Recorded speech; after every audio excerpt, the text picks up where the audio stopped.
Sir ಸೂಪರಾಗಿದೆ. Hero ಬೇರೆ ಪಿಕ್ಚರ್ನೆಲ್ಲ heroine ಅನ್ನೋದು ಗೊತ್ತಾಗುತ್ತೆ, ಇದರಲ್ಲಿ ಆ ಹೀರೋಯಿನ್ ಏನೂ ಗೊತ್ತಾಗೋದಿಲ್ಲ. ತುಂಬ ಚೆನ್ನಾಗಿದೆ.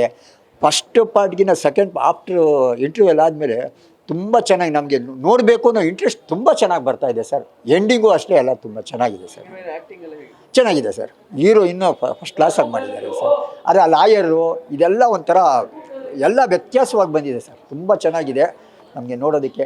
ಆದರೆ ಬೆಂಗಳೂರು ಜನ ಒಪ್ಕೊಂಬಿಟ್ರೆ ಮಾತ್ರ ಸೂಪರ್ ಆಗಿರುತ್ತೆ.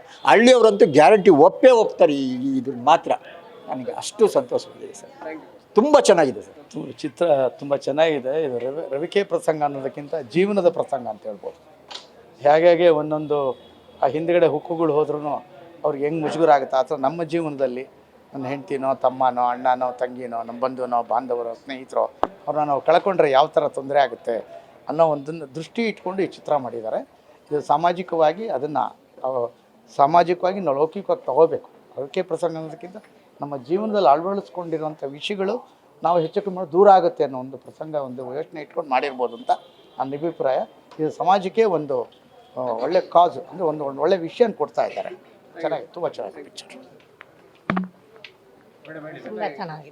ತುಂಬ ಚೆನ್ನಾಗಿತ್ತು ಫಿಲಮ್ ತುಂಬ ಚೆನ್ನಾಗಿತ್ತು. ಹೀಗೆಲ್ಲ ಇನ್ನೊಬ್ಬರು ಅರ್ಥ ಮಾಡ್ಕೋಬೇಕು, ಅದರಿಂದ ಇದಾಗತ್ತೆ. Yeah, movie is so nice actually. I like all character. I like because it's social. So all movie sometimes is similar, but this movie is like different kind. So I like so much and everything. So what is happening in our community is true.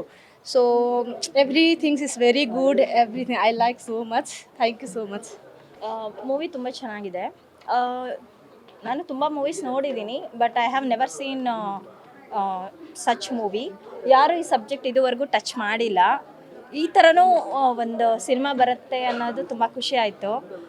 ಬೇರೆ ಭಾಷೆದೆಲ್ಲ ತೊಗೊಂಡು dub ಮಾಡೋದು, remake ಮಾಡೋದು ಅದರಲ್ಲೇನಿಲ್ಲ, ಸ್ವಂತಿಕೆಯಲ್ಲೇ ಇರೋದು ಸೊಗಡು. ಸ್ವಂತಿಕೆಯಲ್ಲಿ ನಮ್ಮ ಕನ್ನಡದ ಸೊಗಡಿದೆ. ತುಂಬ ಖುಷಿ ಆಯಿತು, ಚೆನ್ನಾಗಿತ್ತು ಸರ್. ಅದ್ಭುತವಾಗಿತ್ತು. ಅಂದರೆ ಒಂದು ಹೆಣ್ಣು ತನ್ನ ಆಸೆ ಪಟ್ಟಿದ್ದು ಪಡ್ಕೊಳ್ಳೋದಕ್ಕೋಸ್ಕರ ಎಷ್ಟು ಕಷ್ಟ ಬಿಡ್ತಾಳೆ, ಆಮೇಲೆ ಸಮಾಜ ಅವಳನ್ನ ಯಾವ ದೃಷ್ಟಿಲಿ ನೋಡುತ್ತೆ ಅನ್ನೋದು ತುಂಬ ಅದ್ಭುತವಾಗಿ ತೋರಿಸಿದ್ದಾರೆ. ತುಂಬ ಚೆನ್ನಾಗಿದೆ ಸರ್. ಒಂದು ಒಳ್ಳೆ ಮೆಸೇಜ್ ಇದೆ. ಒಂದು ನಿಮಿಷ ಕೂಡ ಎಲ್ಲೂ ಸಿನಿಮಾ ಬೋರ್ ಹೊಡೆಯೋದಿಲ್ಲ. ಅದ್ಭುತವಾಗಿ ಮಾಡಿದ್ದಾರೆ. ಎಂಟೈರ್ ಟೀಮ್ ತುಂಬ ಹಾರ್ಡ್ ವರ್ಕ್ ಮಾಡಿದ್ದಾರೆ. All the best for team. Cinema ಒಳ್ಳೆ ಸಕ್ಸಸ್ ಆಗಲಿ. All the best. ತುಂಬ ಚೆನ್ನಾಗಿದೆ ಸರ್ ಮೂವಿ ಮಾತ್ರ. ಒಳ್ಳೆ ಕಾಮಿಡಿ. ಆ್ಯಕ್ಚುಲಿ ಬ್ಲೌಸ್ ಪೀಸ್ ಬಗ್ಗೆ ಚೆನ್ನಾಗಿ ಆರ್ಗ್ಯುಮೆಂಟ್ ಮಾಡೋದು ಕಾನ್ಸೆಪ್ಟ್ ಚೆನ್ನಾಗಿದೆ. Very nice. ಚೆನ್ನಾಗಿದೆ ಸರ್. ಚೆನ್ನಾಗಿದೆ. ಹೆಣ್ಮಕ್ಳಿಗೆ ಇಷ್ಟ ಆಗುವಂಥ ಒಂದು ಬ್ಲೌಸ್ನ ಇಟ್ಕೊಂಡು ಒಳ್ಳೆ ಸ್ಟೋರಿ ಮಾಡಿದ್ದಾರೆ. ಫ್ಯಾಮಿಲಿ ಸಮೇತ ಆಡಿಯನ್ಸ್ ಬಂದು ಸಿನಿಮಾ ನೋಡಿ ಸಿನಿಮಾನ ಗೆಲ್ಲಿಸಿ ಅಂತ ಕೇಳ್ಕೊತೀನಿ. ತುಂಬ ಚೆನ್ನಾಗಿದೆ. ಚೆನ್ನಾಗಿದೆ ಸರ್. Nice nice. ಚೆನ್ನಾಗಿದೆ ಚೆನ್ನಾಗಿದೆ. ಇಷ್ಟ ಆಯಿತು. ನೂರಾರು ಪ್ರಸಂಗಗಳನ್ನು ನಾವು ನೋಡ್ತಾ ಇರ್ತೀವಿ. ರವಿಕೆ ಪ್ರಸಂಗ ಅನ್ನೋದು ಒಂದು ಡಿಫ್ರೆಂಟ್ ಸ್ಟೋರಿ. ನಿಮ್ಮ ಮನೆಗಳಲ್ಲೂ ನಿಮ್ಮ ಹೆಣ್ಣು ಮಕ್ಕಳಲ್ಲೂ ಈ ಥರ ಪ್ರಸಂಗಗಳಾಗಿರುತ್ತೆ. ಪ್ರತಿಯೊಬ್ಬರು ಫ್ಯಾಮಿಲಿ ಸಮೇತ ಕೂತ್ಕೊಂಡು ನೋಡಬೇಕಾದಂಥ ಚಿತ್ರ ರವಿಕೆ ಪ್ರಸಂಗ. ಗುಂಡಮ್ಮ ಬ್ರಹ್ಮಗಂಟಲ್ಲಿ ಎಲ್ಲರೂ ಮನೆ ಮಗಳಾಗಿದ್ಲು. ಈ ಸಿನಿಮಾ ನೋಡಿದ್ರೆ ನಿಜವಾಗ್ಲೂ ಎಲ್ಲ ಕುಟುಂಬಕ್ಕೂ ಒಂದು ಮನೆ ಮಗಳಾಗ್ತಾಳೆ. ಒಳ್ಳೆ ಸಿನಿಮಾ ರವಿಕೆ ಪ್ರಸಂಗ. ಇಡೀ ಫ್ಯಾಮಿಲಿ ಕೂತ್ಕೊಂಡು ಸಿನಿಮಾ ನೋಡ್ಬೋದು. ನಾನು ಒಬ್ಬನೇ ಬಂದೆ ಅಂತ ಫೀಲ್ ಆಗ್ತಿದೆ. ನಾನು ಹೆಂಡತಿ ಕರ್ಕೊಬರಲಿಲ್ಲ, ಮಿಸ್ ಮಾಡ್ಕೋತಾ ಇದ್ದೀನಿ. ಭಾನುವಾರ ಮತ್ತೆ ಫ್ಯಾಮಿಲಿ ಸಮೇತ ಸಿನಿಮಾ ನೋಡ್ತೀನಿ. ತುಂಬ ಚೆನ್ನಾಗಿದೆ. ಮೇಕಿಂಗ್ ಇರ್ಬೋದು, ಡೈಲಾಗ್ಸ್ ಇರ್ಬೋದು. ಒಂದು ಹೆಣ್ಮಗಳು ಏನೋ ಒಂದು ಮಿಸ್ಟೇಕ್ ಮಾಡ್ಕೊಂಡ್ರೆ ಅದೇನೇನು ಅನಾಹುತಗಳಾಗ್ತದೆ, ಏನೋ ಒಳ್ಳೇದಾಗ್ಬೋದು, ಕೆಟ್ಟದ್ದಾಗ್ಬೋದು, ಇನ್ನೊಂದಾಗ್ಬೋದು. ಆ ಥರ ಆದಾಗ ಎಲ್ಲ ಹೆಣ್ಮಕ್ಳು ಪ್ರತಿಯೊಬ್ಬರು ಈ ಥರ ಆಗುತ್ತೆ. ಅದನ್ನು ದೊಡ್ಡದು ಮಾಡ್ದೇ ಅದನ್ನ ಪ್ರಾಬ್ಲಮ್ ಸಾಲ್ವ್ ಮಾಡ್ಕೊಂಡು ಹೋದರೆ ಸಂಸಾರದಲ್ಲಿ ಅವರ ವೈಯಕ್ತಿಕ ಇದರಲ್ಲಿ ಎಲ್ಲ ಚೆನ್ನಾಗಿರ್ಬೋದು. ಇದೊಂದು ಮೆಸೇಜ್ ಅಂತಂತಂದರೆ ತುಂಬ ಚೆನ್ನಾಗಿದೆ ಸಿನಿಮಾ. ನೋಡ್ಬೋದು. ಒಂದು ಹಾಡಿರ್ಬೋದು, ಆ ಮೇಕಿಂಗು ತುಂಬ ಚೆನ್ನಾಗಿ ಮಾಡಿದೆ ಸರ್. ನಮ್ಮ ಡೈರೆಕ್ಟ್ರು ಸಖತ್ತಾಗಿ ಡೈರೆಕ್ಷನ್ ಮಾಡಿದ್ದಾರೆ. ಇದೇ ಥರ ಇನ್ನೂ ಹೆಚ್ಚು ಮಾಡಲಿ ಅಂತ ನಾನು ಹೇಳಕ್ಕೆ ಇಷ್ಟಪಡ್ತೀನಿ. ಅದು ಸಿನಿಮಾ ಅಂತೂ ಸರ್, ಹೀರೋಯಿನ್ ಇರ್ಬೋದು, ಸುಮನ್ ರಂಗನಾಥ್ ಅಂತೂ ಒಳ್ಳೆ ಬೆಸ್ಟ್. ಅವರು 45-50 ವರ್ಷ ಆದ್ರೂ ಹೆಂಗೂ ಥರ ಕಾಣ್ತಾರೆ ಸುಮನ್ ರಂಗನಾಥ್ ಅವರು. ಅವ್ರು ಒಳ್ಳೆ ಆ್ಯಕ್ಟಿಂಗು ಚೆನ್ನಾಗಿ ಮಾಡಿದ್ದಾರೆ. ಅಲ್ಲಿರುವಂಥ ಕಲಾವಿದರು ಎಲ್ಲರೂ ಸಹ ಅಚ್ಚುಕಟ್ಟಾಗಿ ಅವ್ರ ಪಾತ್ರನ ನಿರ್ವಹಿಸಿದ್ದಾರೆ ಸರ್. ಈ ಸಿನಿಮಾಕ್ಕೆ ಆಲ್ ದ ಬೆಸ್ಟು.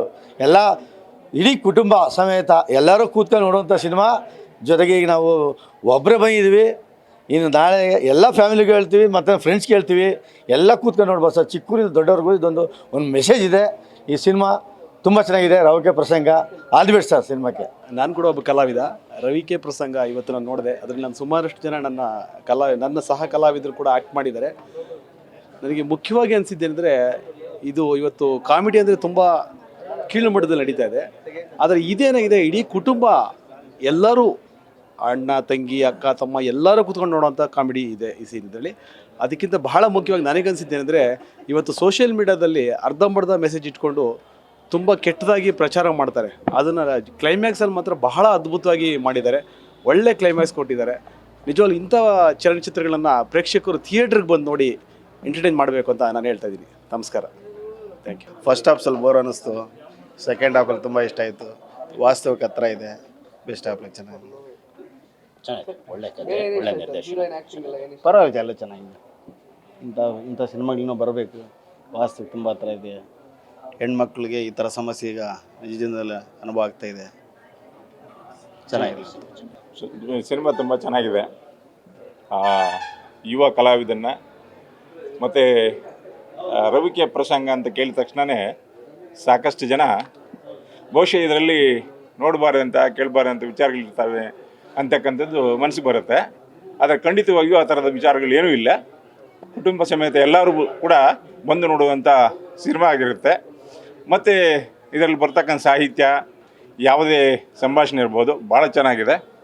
ಎಲ್ಲರೂ ಬಂದು ಯುವ ಕಲಾವಿದನ್ನ ಮತ್ತು ಈ ತಂಡದವ್ರನ್ನ ಇಂಥ ಸಿನಿಮಾಗಳನ್ನ, ಕನ್ನಡ ಸಿನಿಮಾಗಳನ್ನ ಪ್ರೋತ್ಸಾಹಿಸಬೇಕಾಗಿ ಎಲ್ಲರಿಗೂ ಕೂಡ ವಿನಂತಿಸ್ತೇನೆ.